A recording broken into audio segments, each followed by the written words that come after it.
வாங்க இன்னைக்கு நம்மளுடைய தோட்டத்தில் என்னென்ன காயெல்லாம் பொறிக்கலான்னு பார்ப்போம்.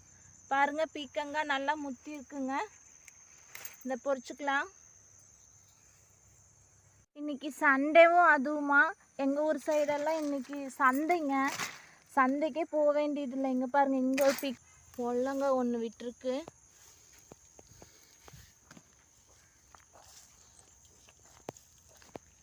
இந்த சைடு ஒரு பொல்லங்காய் விட்டுருக்குது.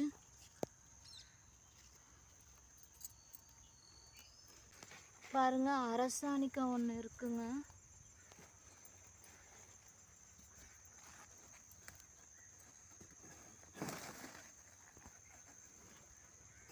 பாருங்க, இங்கே ஒரு அரசாணிக்காய் இருக்குது பாருங்க, பொறிச்சுக்கலாங்க.